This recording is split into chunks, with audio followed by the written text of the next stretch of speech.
안녕하세요. 법을 알면 보이는 창업 전략, 박옥 변호사입니다. 창업의 목적은 결국 돈을 벌기 위해서죠. 창업을 하게 되면 수익을 내기 위해 물건이나 서비스를 생산하고 판매하는 기업의 경제활동을 시작하게 되는데요. 이때 경쟁이라는 관문을 통과해야 되고 창업의 승패가 나누어지게 됩니다. 창업 전략이 필요한 이유는 이러한 경쟁 때문인데요. 한국 경제가 기업이 자유롭게 경제활동을 할 수 있는 자유시장 경제제도를 채택하고 있기 때문에 우선 해외시장은 논외로 하더라도 내국 시장만 상정했을 때 기업은 자유롭지만 동시에 치열한 경쟁 속에서 경제활동을 하게 됩니다. 따라서 막상 창업을 하게 되면 지금까지 생을 살아오면서 경험하신 경쟁과는 또 다른 기업 간 무한 경쟁이라는 관문을 뚫어야만 창업이 성공을 하게 되는 거죠. 제가 생각하기에 인생에서 가장 치열한 경쟁은 세 가지인 것 같습니다. 입시 경쟁, 취업 경쟁, 그리고 기업 간 경쟁. 여러분이 입시 경쟁이나 취업 경쟁에서 성공한 경험이 있으시다면 또 설사 실패하셨더라도 그 이유가 무엇인지 깨닫는 소중한 경험들이 있으실 거라 생각하는데요. 성공했다면 또 실패했다면 그건 경쟁이 얼마나 치열했냐보다는 얼마나 전략을 잘 세웠는지 혹은 잘 세우지 못했는지가 그 진짜 이유일 거라고 생각합니다. 그렇다면 창업에 있어서도 그 승패를 나누는 가장 결정적인 건 바로 전략이라고 볼 수 있습니다. 입시 경쟁, 취업 경쟁에서의 경험만 떠올려 보더라도 실력만으로 성공할 수 없다는 걸 아실 수 있을 거예요. 그래서 입시 전략이나 취업 전략이 있잖아요. 마찬가지로 아무리 좋은 아이템, 기술력 등이 있다고 해도 그것만으로 반드시 성공하기 어렵겠죠? 한번 해보는 거야. 잘 안 되면 접지 뭐.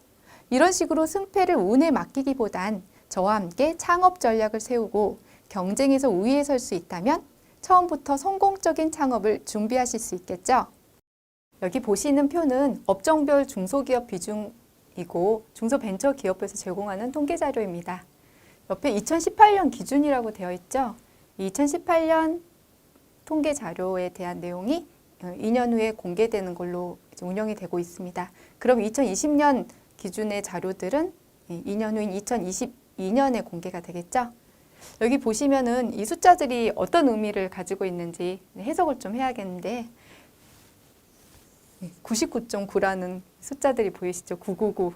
저희가 순도 금 얘기할 때 99.9%라는 표현을 쓰는데 여기서도 등장을 해요. 중소기업의 비중이 전체 기업 비중 중에 99.9%를 차지한다는 얘기인데요. 혹시 이 사실 알고 계셨나요? 중소기업이 당연히 많겠지, 대기업은 적겠지 이렇게 생각은 하셨겠지만 실제 수치를 보면 아마 좀 놀라시는 분들도 있을 거예요. 이 정도로 우리 사회 기업의 비중 중에서 중소기업이 차지하는 비중이 많다는 걸 알 수 있는데요. 자, 그러면은 대기업 중에서 또 유난히 좀 많은 업종은 뭐가 있을까? 제조업이 좀 많죠. 그리고 여기 보면은 금융보험업이 또 좀 많죠. 제가 이런 표를 보여드린 이유는 저희가 창업 전략을 세움에 있어서 내가 처음에 창업할 때 내 위치는 어디가 될 것인지, 내가 창업을 해서 내가 나중에 사업을 확장해 나간 다음에 어떤 목표까지 도달할 것인지, 내 처음의 위치, 그 다음에 내가 도달해야 될 목표까지 그 위치를 정함에 있어서 이 통계를 보시면 감이 오실 거예요. 보시다시피 대부분은 창업할 때 소상공인에 머물 가능성이 상당히 높습니다. 이 구간을 넘어서서 소기업이 된다. 소기업은 5.1%죠. 그 다음에 이 구간을 또 넘어서서 중기업이 된다. 중기업은 1.5%죠. 대기업 아까 말씀드렸듯이 0.1%에 불과해요. 그러면 내가 소상공인부터 시작했다고 쳤을 때 이렇게 구간 이동을 한다는 게 갈수록 힘들어진다는 걸 보실 수 있을 거예요. 자, 그러면 저희가 처음에 창업할 때 내 위치는 나는 소상공인에 포함될 것이다. 이렇게 생각하시고 전략을 세우시면 되고요. 그 다음에 나는 어디까지 갈 것인가? 내 목표는 나는 그냥 계속 소상공인만 할 거야. 그렇게 잡으셔도 상관없죠. 아니다. 나는 좀 더 사업 규모를 키워서 그 다음 단계인 소기업까지 키워볼 거야. 아니 나는 중기업, 아니 나는 대기업까지도 키워볼 거야.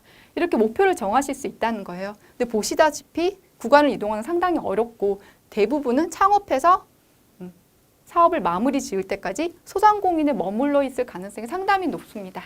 자, 그러면은 이 표를 보면서 제가 여러분께 말씀드리고 싶은 전략의 방향이 있습니다. 저는 주로 기업의 규모와 관련된 전략을 말씀드릴 거예요. 규모가 작다는 게 바로 창업 전략과 연결된다는 거죠. 처음에 작게 시작해라. 처음부터 너무 벌리지 마라. 이게 무슨 전략이냐. 이렇게 생각하실 수 있겠지만 구체적으로 무엇을 얼마나 작게 하고 이게 어떻게 전략으로 연결된다는 건지에 대해서는 잘 모르실 거예요.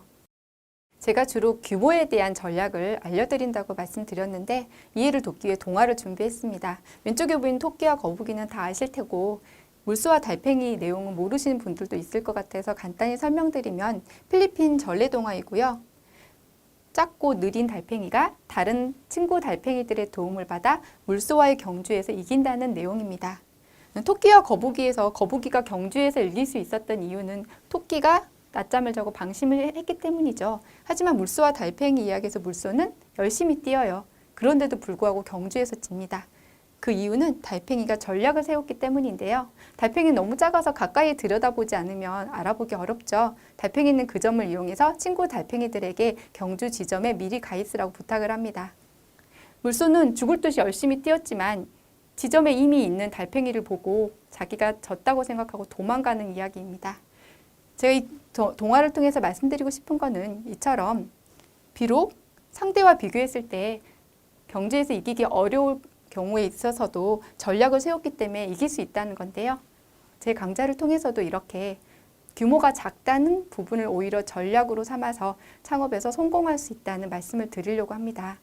성공적인 창업을 위해 어떤 전략을 세워야 할지 4가지 필수 준비사항과 7가지 필수 계약에 대한 내용으로 법을 알면 보이는 창업 전략 본 강좌에서 찾아뵙도록 하겠습니다.